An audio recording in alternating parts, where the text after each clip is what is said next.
Welcome back to my channel. हाँ जी बच्चा, कैसे हैं आप सब।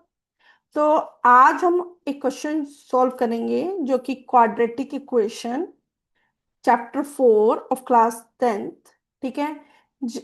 ये क्वेश्चन जो है, मेरे एक स्टूडेंट ने मुझे डाउट पूछा है तो मैं इसको एक्सप्लेन करने वाली हूँ। और बहुत इंपॉर्टेंट क्वेश्चन है, आप भी इसको समझ लेना अच्छे से। ठीक है।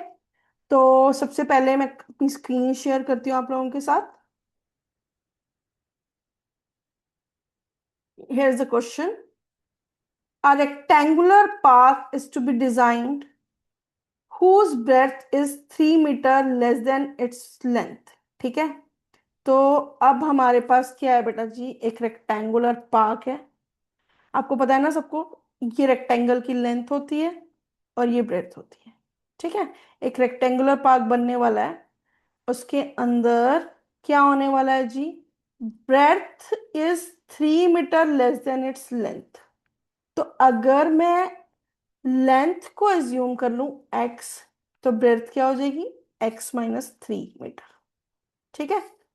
अब नेक्स्ट है हमारे पास, its area is 4 square metre more. इसका जो एरिया होगा, एरिया मतलब ये पार्ट। ठीक है, सबको पता है ना, this is area of rectangle होता है। एरिया जो है वो किसके इक्वल होता है, रेक्टेंगल का L/B।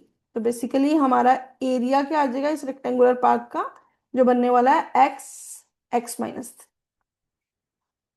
दैट इज, क्या लिखा है, the area is to be 4 square metre more. ये जो एरिया हमें कैलकुलेट करके मिलेगा वो 4 मोर है। किससे मोर है वो भी देख लेते हैं। Has already been made in the shape of an isosceles triangle. ठीक है। एक पार्क जो पहले से बना हुआ है आइसोसेलेस ट्रायंगल की शेप में, उसके एरिया से 4 मीटर ज्यादा है, 4 स्क्वायर मीटर ज्यादा है। ठीक है। तो हमारे पास अब आगे लिखा है its base as the breadth of the rectangular park. इसका बेस क्या है, वही जो रेक्टेंगुलर पार्क की ब्रेथ थी, एग्जैक्टली वही हो गया। और ये जो एल्टीट्यूड है वो क्या है, 12 है। तो एरिया ऑफ, अगर ट्रायंगल की बात करोगे, हम्म एरिया ऑफ आइसोसेलेस ट्रायंगल की बात करोगे, तो ये क्या हो जाएगा जी, हमारे पास 1/2 बेस इंटू हाइट। तो बेस हमारे पास है, हाइट हमारे पास है। ठीक है। अब find the length and the breadth of the rectangle. हमें लेंथ और ब्रेड्थ निकालनी है। तो विदाउट एनी डिले हम लोग अब इस क्वेश्चन को स्टार्ट करते हैं। ठीक है। तो स्टार्ट करने के लिए मैं आपको, क्लियर हो गया ना सब क्वेश्चन में क्या बोला गया है। हमेशा इस टाइप के क्वेश्चन में आप लोग पहले ही ना क्वेश्चन को अंडरस्टैंड करो कि उसमें क्या बोला है, उसके बाद उसको स्टार्ट करो। ठीक है बेटा।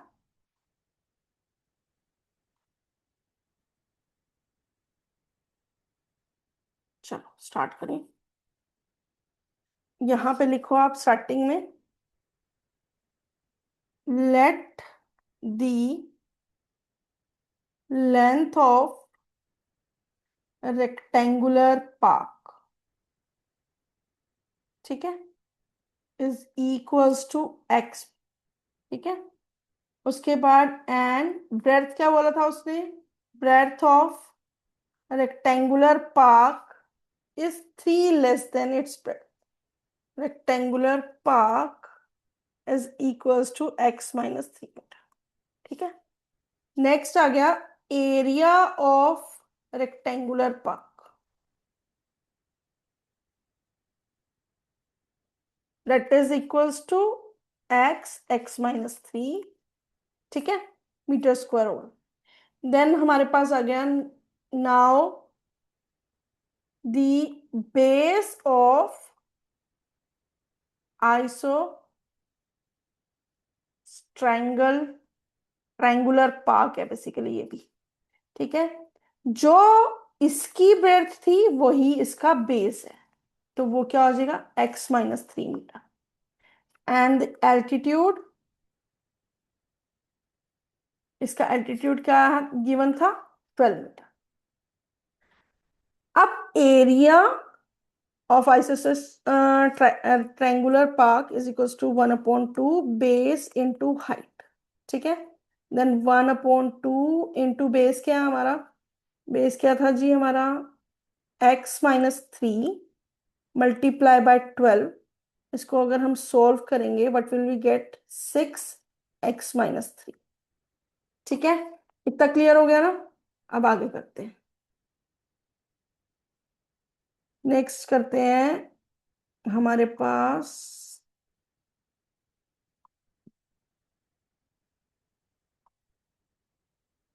नेक्स्ट हमने सोल्व करना है यहाँ पे अकॉर्डिंग टू क्वेश्चन। क्या बोल रहा है, according to question rectangular part जो बनने वाला है उसका जो एरिया है दैट इज 4 मोर देन जो पहले से बना हुआ रेक्टेंगुलर ट्रायंगुलर पार्क है उससे 4 मोर है। ठीक है, तो ये हमारे पास आ गया, इसको हम सोल्व करते हैं। x² - 3x is equals to 4 plus 6x - 18। ठीक है, x² - 3x सबको मैंने ट्रांसपोज किया, -6x plus 18 - 4 is equals to 0। x² - 9x plus 14 is equals to 0। I hope Arhan आपको समझ आ रहा होगा अच्छे से। ठीक है, ध्यान से समझना है इसको। ठीक है, अगर कोई डाउट हो जस्ट कमेंट मी, मैं इसको और आगे, अब इसके आगे आई थिंक हर बच्चे को आता है कि स्प्लिटिंग द मिडल टर्म वाला फॉर्मूला लगाना है। करें आगे स्टार्ट, चलो जी। नेक्स्ट इसका सोल्यूशन निकालते हैं। अब हमें मल्टीप्लाई करके क्या चाहिए, what will we need to, multiply करके हमें 14 चाहिए, प्लस माइनस करके 9 चाहिए। ठीक है, तो करते हैं जी इससे आगे।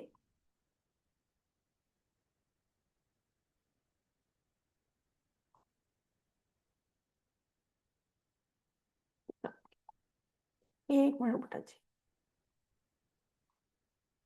अब हमारे पास नेक्स्ट आया x² - 9x plus 14 is equals to 0।